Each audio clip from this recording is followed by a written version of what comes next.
सीधा अब्दुल रज़ाक साहब आपसे मैं सवाल करना चाहता हूं कि जब आप शाहिद आफरीदी के साथ काम कर रहे थे तो आप लोगों ने भी कुछ ऐसे ही फैसले किए थे जिनको आप पॉपुलर डिसीजन कह सकते हैं, जिनके बारे में आप कह सकते हैं कि आपने डोमेस्टिक क्रिकेट को रिस्पेक्ट दी थी, नए खिलाड़ियों को वापस लेकर आए थे। तो ये जो बाबर रियाज ने T20 टीम का ऐलान किया है, उन्होंने तो लाइन लगा दी है यहाँ पर नए बच्चों की। देखिए, हर जो चीफ सेलेक्टर होता है उसकी अपनी एक सोच होती है, और ये बाहर चीफ सेलेक्टर होंगे जो कंट्रोवर्सी का शिकार नहीं होना चाहते, और उन्होंने जो बाहर थे प्लेयर उन सबको इन कर दिया है। अब मैं नहीं समझता कि हम किसी पे बहस कर सकते हैं कि ये प्लेयर क्यों नहीं है, ये प्लेयर होना चाहिए था, और सारे ही प्लेयर तकरीबन ऑलमोस्ट टीम में आ गए हैं। और अच्छी बात यह है कि 3 विकेट कीपर, ये फर्स्ट टाइम हिस्ट्री में हुआ होगा कि एक टीम में 3 wicket keeper as a select हुए हैं। और बात यह है कंडीशन की, आपको ये देखना चाहिए कि जितने भी परफॉर्मर आपने सिलेक्ट किए हैं वो पाकिस्तान की डोमेस्टिक डेड पिचों पे परफॉर्म करके आए हैं। और न्यूजीलैंड की पिचेस बिल्कुल डिफरेंट है, वहाँ पे मॉइस्चर भी होता है, सीम भी होता है, और वहाँ पे बिल्कुल डिफरेंट कंडीशन है। अब ये है कि अच्छी बात ये है कि जितने भी प्लेयर्स हैं उनको अपॉर्चुनिटी मिली, और खुशी की बात तो मेरे लिए तो ऐसे ही है कि जो प्लेयरों को पाकिस्तान टीम में मौका मिलता है, अल्लाह ताला ने उनकी किस्मत में लिखा होता है, उनको एक अपॉर्चुनिटी मिली है।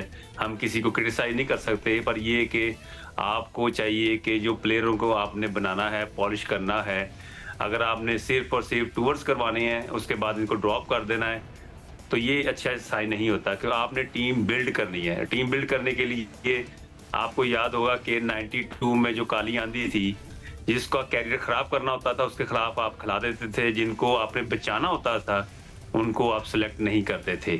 और अल्लाह करे कि पाकिस्तान की टीम न्यूजीलैंड में अच्छा परफॉर्म करे, और जितने भी प्लेयर्स को अपॉर्चुनिटी मिल रही है वो कंडीशन को अडॉप्ट करें और वहाँ पे पॉजिटिव क्रिकेट खेल के दिखाएं, जिससे पाकिस्तान की टीम बिल्ड हो और हमें फ्यूचर में इस टीम को आगे लेके चलें। ये ना करें कि यहाँ जो परफॉर्म ना करे फिर उनको ड्रॉप कर दिया जाए। और स्ट्रेंज ये है कि जो भी सिलेक्शन कमेटी में बैठे हुए हैं और जो टीम सेलेक्ट कर रहे हैं वो किसी भी कंट्रोवर्सी का शिकार नहीं होना चाहते, इसलिए आपके सामने वो सारी टीम उन्होंने सेलेक्ट कर ली है। अब किसी पे बहस हम नहीं कर सकते। अब्दुल्ला शफीक थे जो लाहौर कलंदर की तरफ से खेलते हैं, T20 में बड़ा अच्छा परफॉर्म करते हैं, अब वो नहीं है, बाकी तो सारी ऑलमोस्ट टीम है। अब्दुल रज़ाक साहब, जान की अमान पाऊँ तो आपके सामने एक बात रखना चाहता हूँ। आपने कहा कि ये तारीख़ में पहली मरतबा हुआ है कि 1 2 नहीं 3 विकेट कीपर एक टीम में सफ़र करेंगे, जहाज़ में बैठेंगे। तो वर्ल्ड कप में अगर हम देख लें तो ऑस्ट्रेलिया 3 विकेट कीपर को लेकर आया था, Josh Inglis, ट्रेवर्स head, Alex Carey. फिर उसके बाद भारत की क्रिकेट टीम को हम देख लें तो वो भी मोरलेस 2-3 विकेट कीपर के साथ ट्रैवल करते हैं। आप इंग्लैंड की टीम को वर्ल्ड कप में देख लें तो उनके साथ जॉस बटलर और फिर उनके पास जो जॉनी बैरस्टो हैं वो विकेट कीपर हैं।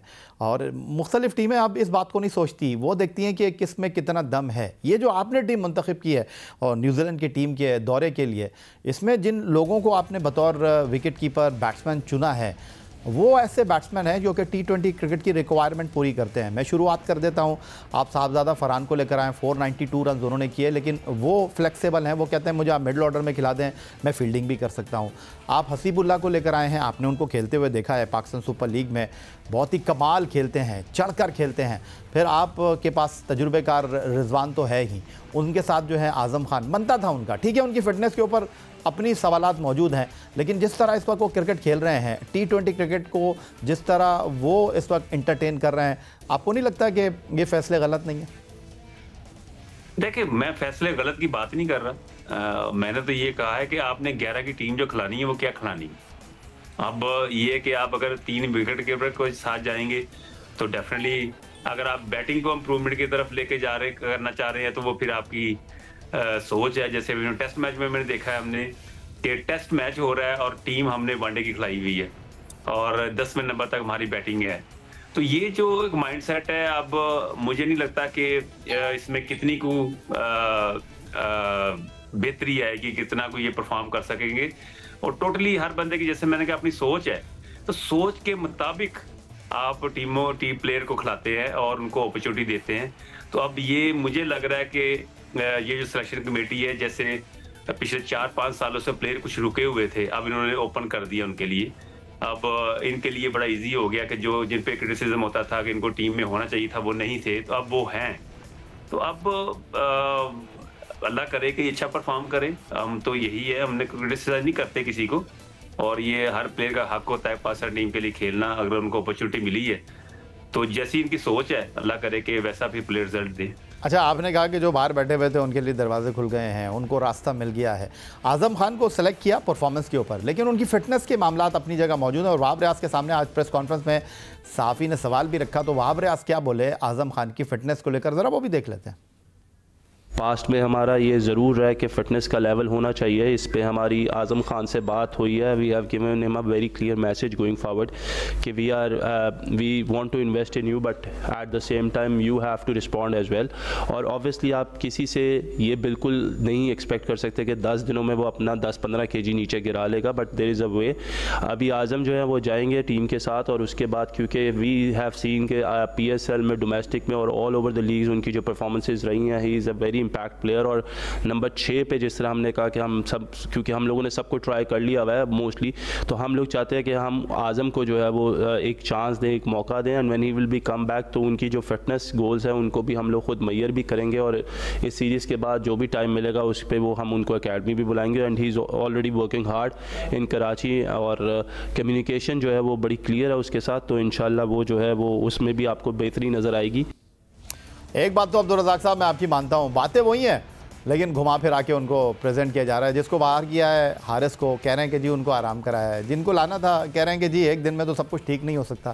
तो बात आपकी बिल्कुल ठीक है, कान यहाँ से पकड़ो या यहाँ से पकड़ो या गर्दन के पीछे से हाथ ले जाके पकड़ो, बात तो वही है।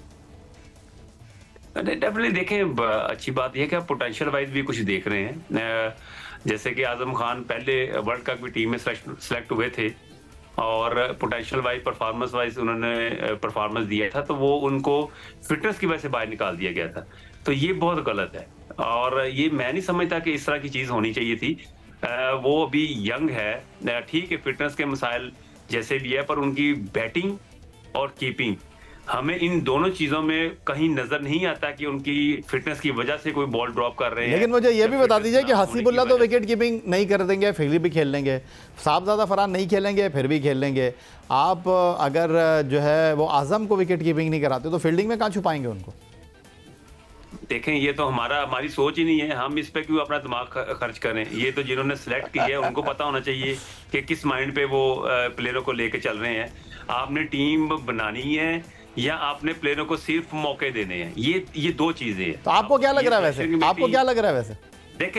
देखे अगर ये 2 महीने 3 महीने तक ये सिलेक्शन कमेटी नहीं रहती, कोई नया चीफ सिलेक्टर आ जाता है, तो वो फिर वो कैसे चलेगा? तो काम तो ये होना चाहिए कि आप ऐसा काम करें कि जो भी चीफ सिलेक्टर आए, जो भी कप्तान हो, तो वो उसी टीम को फॉलो करे। हमारी प्रॉब्लम यहाँ पे ये होता है कि जब ये सिस्टम हटता है, या ये कोई जितने बोर्ड में लोग बैठे हैं वो हटते हैं, नए आते हैं, तो वो फिर एकदम से काया पलट जाती है। फिर आप इन्हीं प्लेयरों को टीम से बाहर देखेंगे, फिर कोई नए प्लेयर आएंगे, तो ये पाकिस्तानी क्रिकेट के लिए बड़ा बुरा होता है। अगर इन्होंने सेलेक्ट कर लिया है तो फिर इनको लंबा चांस दें, एक सीरीज या 2 सीरीज से ना देखें, फिर इनको लंबा चांस दें। पूरे वर्ल्ड में आजम खान ये T20 खेल रहे हैं, परफॉर्म कर रहे हैं, तो फिर इनको लंबा चांस दें, फिटनेस को ना देखें इनकी।